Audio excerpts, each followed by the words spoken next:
महाराज जी, मेरा एक प्रश्न है कि साक्षात्कार होने में कितना वर्ष लगते हैं? भगवत साक्षात्कार का अनुभव कैसे और कितने समय पे होता है?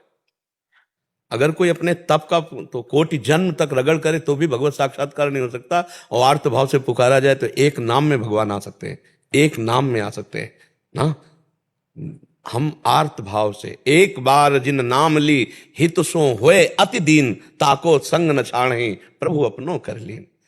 आर्त भाव, अहम त्याग और प्रीति युक्त पुकार। अब इसके लिए ये आर्त भाव आवे, अहंकार का त्याग हो, प्रीति युक्त पुकार हो, इसी के लिए तो हम साधना करते हैं। अब आप कहते हैं जैसे 5 साल से सत्संग सुन रहा हूं, नाम जप कर रहा हूं।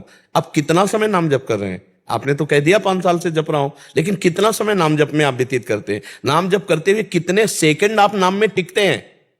खास बात समझिए। माला चल रही है या काउंटर चल रहा है, आप उससे जो जप रहे हैं, आप टिके कितनी देर नाम में? भले घंटा व्यतीत हुआ, 2 घंटा व्यतीत हुआ, कितने सेकंड हम, इसीलिए कहा मिनट तो बहुत बड़ी बात होती, कितने सेकंड नाम में टिके। और भगवत प्राप्ति होती तन्मयाहा। देवर्षि नारद जी कहते जब स्थिति कैसी होती, तन्मयाहा, अपनी हूं सुधिना रही एक रहो नंदलाल। मैं जब कर रहा हूं ये भी स्मृति नहीं, अशुभ प्रवाह हो रहा हो भगवान के, तो उसी में भगवत साक्षात्कार होता है। जब सब कुछ विस्मरण करा देने वाली प्रीति का उदय होता है, तब भगवान की प्राप्ति होती है। मिलहि न रघुपति बिनु अनुरागा, किए कोटि जप जोग विरागा। अनुराग के, अनुराग ऐसे नहीं होता। भगवत आश्रित, अहम का समर्पण, रात दिन पुकार, तो भगवान प्रीति प्रदान कर देते। भगवान शंकर जी से पूछा सबने कि कहां चला जाए भगवान को पुकारने के लिए। जब अत्याचार दैत्यों का हो रहा था तो भगवान ने कहा कहीं जाने की जरूरत नहीं, तेहि समाज गिरजा में रहे हूं, अवसर पाई बचन एक कहे हूं। हरि व्यापक सर्वत्र समाना, प्रेम ते प्रगट हूं ही मैं जाना। प्रेम अगर हमारे ज्ञान में, योग में प्रेम प्रकट नहीं हुआ तो गोस्वामी जी कह रहे जोग कुजोग ज्ञान अज्ञानु, जान ही राम प्रेम पर धानु। सो सब कर्म धर्म जरि जाऊ, जहां न राम पद पंकज भाऊ। वो जोग कुजोग है, वो ज्ञान अज्ञान है, जहां भगवान के चरणों में प्रेम नहीं। वो कर्म धर्म आग लग जाए जिससे भगवान के चरणों में प्रेम में बाधा पड़ जाए। प्रेम ही है जहां भगवान की प्राप्ति है। आप कब प्रेम प्रकट कर लो, ये आपकी दौड़। ऐसे कैसे बताया जा सकता है? अच्छा कह दिया जाए कि इतने वर्ष में, इसका मतलब तुमने असीम अनंत परमात्मा को एक तुलना में ले लिया, एक सीमा में ले लिया, या क्रियाओं से परमात्मा की प्राप्ति होती है क्या? वो चाहे तो अभी 1 सेकंड में मिल जाए, और अगर आप अपने तप बल से तो फिर जन्म जन्म मुनि यतन कराएं, आता है नहीं? तो हार करके भगवान की शरण में होकर पुकारो, जल्दी मिल जाएंगे। हार करके, सुनेरी मैंने निर्बल के बलराम, अपबल तप बल और बाहुबल, चौथो बल है दाम। सूर किशोर कृपाते सब बल, हारे को हरिनाम। सुनेरी मैंने निर्बल के बलराम।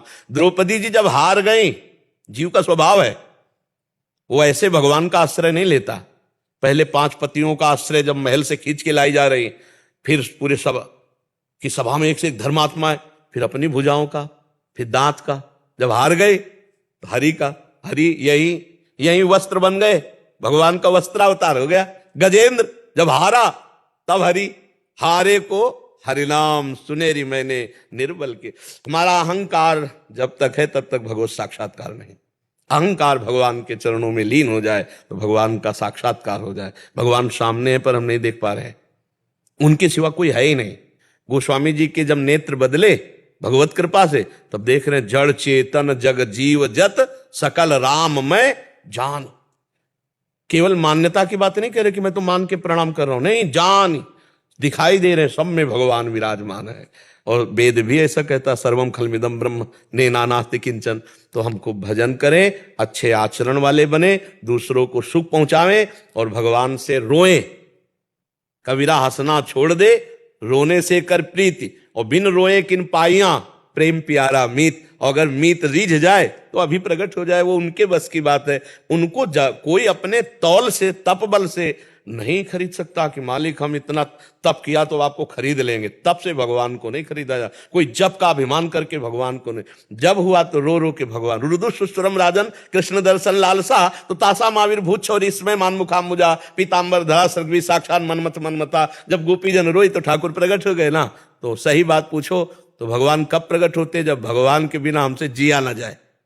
नहीं, अब दरस बिन दुख, जैसे मीरा जी कहते ला, दरस बिन दुखन लागे नैन, दरस बिन दुखन लागे नैन।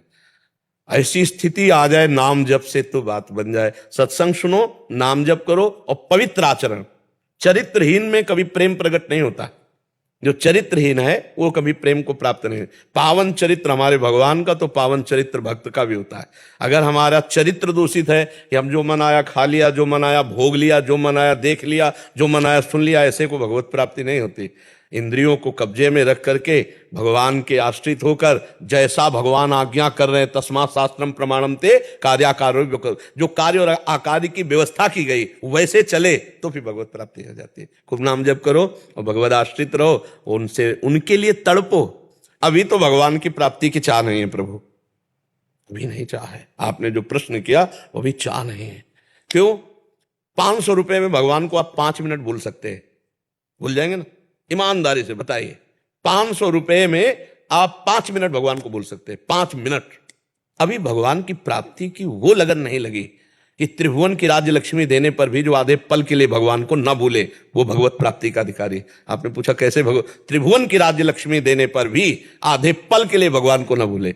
और हम जो कह रहे हैं इसको आप अपने अभ्यास में लाना कि एक अच्छा भोजन आपको भगवान का विस्मरण करा सकता है, एक 500 का नोट भगवान का विस्मरण करा सकता है, 500 के लाभ में आप अनंत महिमाशाली भगवान को भूल सकते हैं, एक मंद मुस्कान में, तिरछी चितवन में आप भगवान को भूल सकते हैं।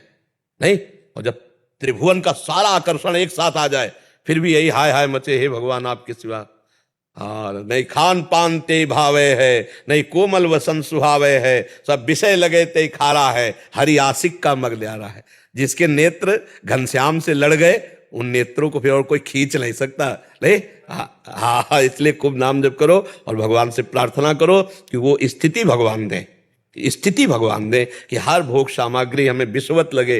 ब्रह्मादिक के भोग शब्द विषम लागत ताय, नारायण ब्रज चंद की लगन लगी है जाए। जिसे ब्रह्मबोध या भगवत प्राप्ति की लगन लगती उससे फिर ब्रह्मादिक के भोग भी नहीं खींच सकते। तो हम लोगों को तो यही मर्त्य लोक के भोग गिरा देंगे। नहीं, अप्सराओं की थोड़ी जरूरत है, वहां से दिव्य लोक से आने की थोड़ी जरूरत है। यही कि चुटुर पुटुर सब गिर जाएंगे। जब मृत्यु लोक के भोग ही नहीं बख्श रहे हैं तो फिर अन्य दिव्य लोगों, ब्रह्मादिक के भोग सब विष सम लागत ताई, नारायण ब्रज चंद की लगन लगी ही जाए। जिससे भगवत प्राप्ति की लालसा जागृत हो जाती है। ब्रह्मादिक के भोग भी उसे विष के समान लगते हैं। नहीं ना? महाराज जी, आखिरी समय में यदि अत्यंत पीड़ा हो या मूर्छित हो जाए तो आखिरी समय में सांस में नाम जप ना कर पाए तो अगर जीवन भर अभ्यास किया है तो अंतिम समय भगवान स्मरण बनकर के उसके हृदय में स्फुरित होते हैं। ये बात ध्यान रखना। चाहे निद्रा में हो चाहे बिल्कुल, ये जिम्मेवारी भगवान की है क्योंकि जीवन हमने उनको समर्पित किया और जीवन भर भजन का अभ्यास किया। और भगवान का सिद्धांत है कि अंतामति सो गति, अंतिम समय में जो स्मरण होगा वही गति होगी। तो भगवान उस समय उसके हृदय में स्मृति बनकर के स्वयं स्फुरित होते हैं। जब वो मूर्छा हो जाए या कष्टप्रद या अचानक मृत्यु हो रही, उस समय उसके कल्याण, उसके मंगल, उसकी स्मृति भगवान के हाथ में, उससे पक्का होगा, पक्का होगा। इसमें नहीं कि भगवान पता नहीं करें कि ना करें, नहीं, पक्का होगा। डर लगता है मैं भगवत प्राप्ति से चूकना चाहे महाराज। नहीं नहीं, डरना थोड़ा तो चाहिए। इसलिए डरना चाहिए कि हम कहीं संसार में न फंस जाए, ये डरना चाहिए। पर विश्वास हमारा दृढ़ होना चाहिए क्योंकि बिन विश्वास भगति नहीं, ते बिन द्रवहीन राम, और राम कृपा बिन सपन्यू जीव न लह विश्राम। हमारा भजन छूट जाएगा तो भी भगवत प्राप्ति होगी क्योंकि मैं आपकी शरण में हूं। अब आपकी जिम्मेवारी है। हम बेहोश हो जाए, हम सो रहे हैं, हम मूर्छित में हैं, ये जिम्मेदारी हरि की है। मैं उनके होश में है तो हम रामकृष्ण हरि बोलेंगे, राधा राधा बोलेंगे। जब हम बेहोश हैं तो हमारी जिम्मेवारी थोड़ी हुई, आपकी जिम्मेवारी है क्योंकि मैं आपकी शरण में हूं। हेले सुप्रिया जी, राधे राधे महाराज जी। गुरुदेव आपके चरणों में कोटि कोटि प्रणाम। महाराज जी, प्रेम लक्षणा भक्ति क्या है और ये कब जागृत होती है और इसका अनुभव कैसे होता है?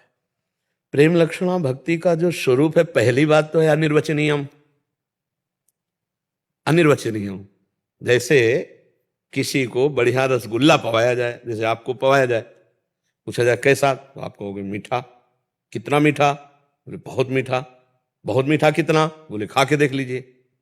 इतना, इसके आगे उत्तर नहीं दे सकते आप, यही 3 उत्तर होंगे। अगर गूंगे को पवा दे तो फिर उत्तर ही नहीं है, उसकी मुस्कुराहट से समझ सकते हो। तो यही मुंह का स्वादनवत, देवर्षि नारद जी ने कहा प्रेम लक्षणा भक्ति को मुंह का स्वादनवत, मुंह का स्वादन, ये अनुभव गम्य है, इसको वाणी से नहीं बताया जा सकता। अनिर्वचनीयम प्रेम स्वरूपम, वाणी के द्वारा इसका प्रवचन नहीं हो सकता प्रेम का। अब उसके जो भाव के लिए कहा, उसने कहा इतना सूक्ष्म तरम अनुभव स्वरूपम प्रतिक्षण वर्धमानम, पर सूत्र का जो सार है वह कामना रहितम। यदि कामना रहित हो जाए तो वो प्रेम लक्षणा भक्ति को प्राप्त हो जाए। इसी को गोस्वामी तुलसीदास जी ले, सकल कामना हीन जे राम भगति रसलीन। जो कामनाएं हैं ये जब तक बनी रहती तब तक प्रेम की बात नहीं है। कामना और प्रेम में बड़ा अंतर है। कामना अंधकार है और प्रेम निर्मल भास्कर है, और कामना से ही सब कोई चल रहा है। तो प्रेम निष्कामता में जागृत होता है और हम सकामी हैं, एक एक मिनट में कामनाएं जागृत हो रही। आप विचार करके देखिए, तो पहले साधारण भक्ति शुरू होती है, सबकी साधारण भक्ति शुरू होती है, और उसमें कामना होती है कि मैं सुखी हो जाऊं, दुख से निवृत्ति हो जाए। फिर जब हम नाम जप करते हैं, सत्संग सुनते हैं, शास्त्र स्वाध्याय, तो हमारे अंदर विवेक जागृत होता है। सत्संग से विवेक जागृत होता है। बिनु सत्संग विवेक ना होई, और राम कृपा बिनु सुलभ न सोई। भगवान की कृपा से जब सत्संग मिलता है तो ये विवेक जागृत होता है। विवेक का मतलब क्या होता है? जो सत असत का निर्णय कर सके। तो हमारे निर्णय में आया कि जितना भी हम देख रहे हैं, जितना भी भोग रहे हैं, जितना भी सुन रहे हैं, ये सब भगवान की माया का स्वरूप है। गो गोचर जहां लग मन जाई सो सब माया जानो, और इसकी सत्ता नहीं, ना सतो विद्यते भाव, ना भाव विद्यते सत्ता। अब हम शरीर से, शरीर संबंधी भोगों से और शरीर संबंधी रिश्ते नातों से अपने मन को हटा के प्रभु में लगाएं। प्रेम लक्षण भक्ति के लिए कह रहे हैं, जननी जनक बंधु सुत दारा तनु धन धाम सुहृद परिवारा, सबकी ममता ताग बटोरी मम पद मने बांध बर डोरी। देखो हिम्मत करो, सबकी ममता को बटोरो। एकमात्र ममता जब बटोर जाएगी तो हृदय में आएगा, जैसे मीरा जी के हृदय में आता है, मेरे तो गिरधर गोपाल दूसरो न कोई, जाके सिर मोर मुकुट मेरो पति सोई। अब जब सब जगह से ममता समेट कर भगवान के चरणों में आई, और तनुआंग मनोभिरमले सोहम तविवासिता, शरीर मन वाणी और स्वयं भगवान की शरण में हो गए, तो अब कामना किसके लिए करें? सारे रिश्ते भगवान के चरणों में और पूरा जीवन भगवान के चरणों में, तो अब कामना के लिए कोई गुंजाइश नहीं, क्योंकि मैं और मेरा बचा नहीं। अब उससे प्रीति का अंकुरण होता है। अब वो भगवान को स्मरण करके कभी रोता है, कभी हंसता है, कभी गाता है। न लाज तीन लोकन की, न वेद को कहो करे, न शंख भूत प्रेत की, न देव जच्छते डरे, सुने न कान और की, दृश्य न और इच्छना, दृश्य न और इच्छना।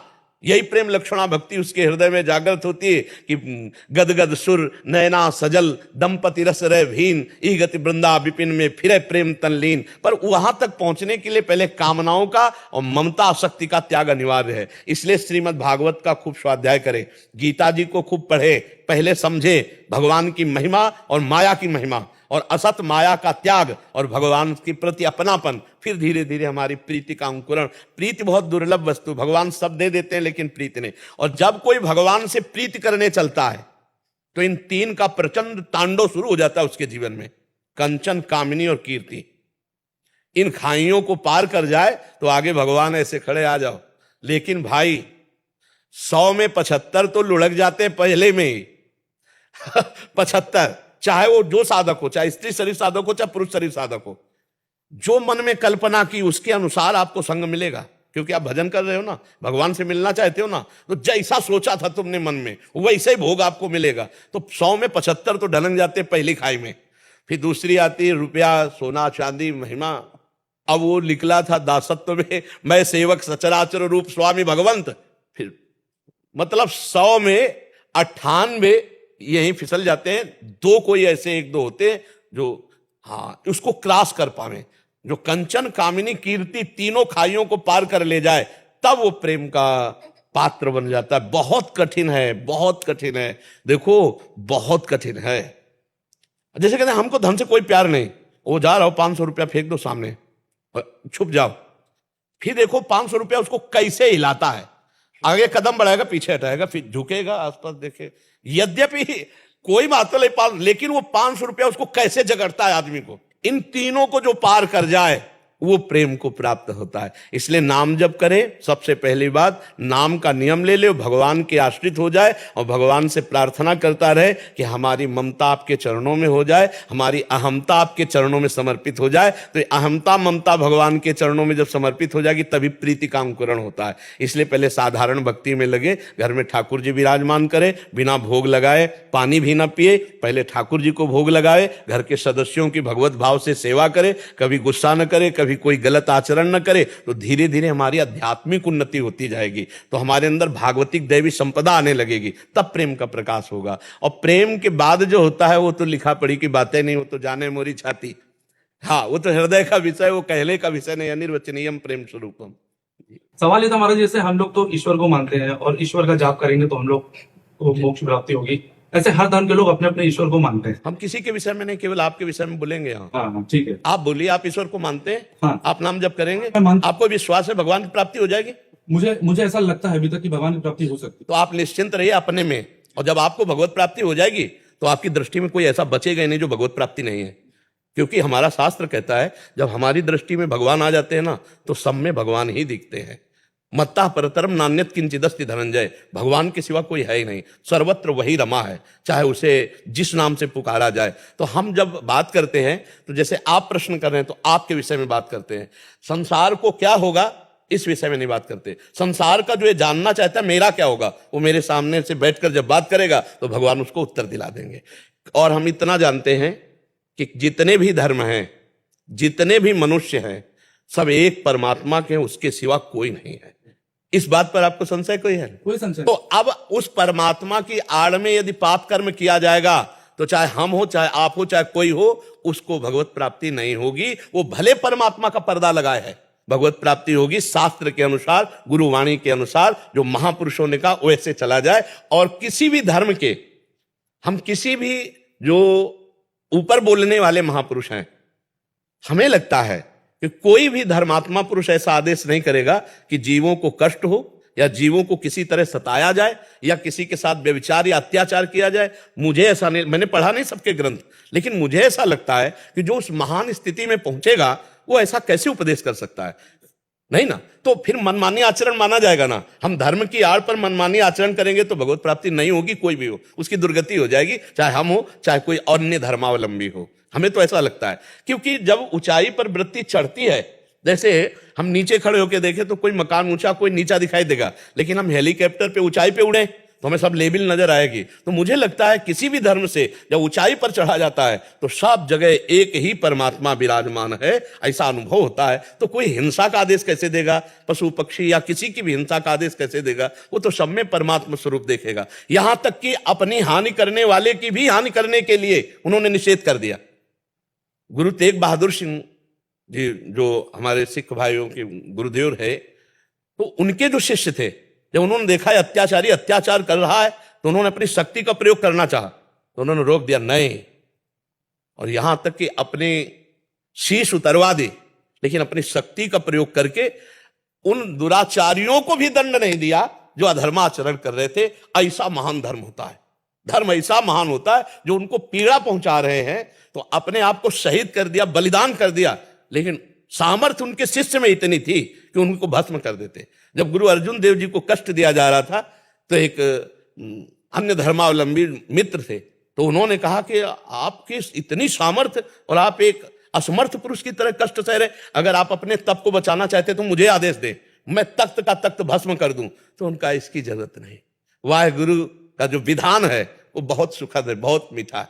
तो हमें लगता है कि जब कोई ऊंचाई पर चढ़ता है तो उसे सब परमात्मा स्वरूप नजर आता है, वो कभी किसी को दंड देने के लिए राजी ही नहीं होता और स्वयं पीड़ा सह लेता है। तो हमारा जो धर्म है वो परम धर्म यही सिखाता है कि सब में अपने प्रभु को देखो, अपने आप को कष्ट में व्यतीत करो, दूसरों को कष्ट ना दो। ये हमारा धर्म सिखाता है कि अगर हमारे कोई पिटाई भी कर दे तो हम उसका मंगल मनाएं कि भगवान इसका स्वास्थ्य ठीक रहे, इसकी बुद्धि ठीक रहे और इसको कभी दंड ना मिले। ऐसा हमारा धर्म उपदेश करता है कि स्वयं कष्ट सहकर दूसरों को सुख प्रदान करना।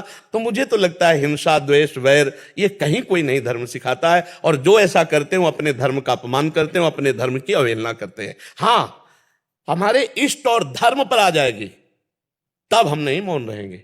हमारे को पीट लो तो चलेगा, अब हमारे धर्म और हमारे इष्ट और हमारे राष्ट्र, फिर वहां कायरता मानी जाएगी। ये भी बात समझ आए, थोड़ा शांति का और क्षमा का एक स्वरूप ये भी समझ लाए। तो आप समझ रहे हैं हमारी जी। वैसे हमें अच्छा लगता है जब आप जैसे बौद्धिक स्तर से प्रश्न करते हैं, तो बहुत से ऐसे बौद्धिक स्तर वालों को संतोषजनक उत्तर मिल जाए तो उनकी आस्तिकता और बढ़े और वो भगवत मार्ग में चले। बहुत सवाल है लेकिन अभी समय बाकी लोग का भी है, तो कभी मौका मिला तो कुछ पूछो। वैसे एक प्रार्थना और है कि सब सवालों का समाधान भजन करना है। अगर आप थोड़ा भजन करेंगे तो ठीक रहेगा, नहीं तो एक शब्द हम बोले, संशयात्मा विनश्यति, इसका अर्थ समझ पाए हो आप? संशय से जो है वो विनाश की तरफ यात्रा। तो हम हर बात को संशय में ना लेकर, कहीं कहीं जरूरी है संशय जो उस बात को प्रकाशित कर दे। बका हर जगह अगर हम संशय करेंगे तो फिर लाभ नहीं मिल पाएगा। हम ज्यादा समय बर्बाद ना करें, क्योंकि पता नहीं शाम मिलेगी कि नहीं आपको।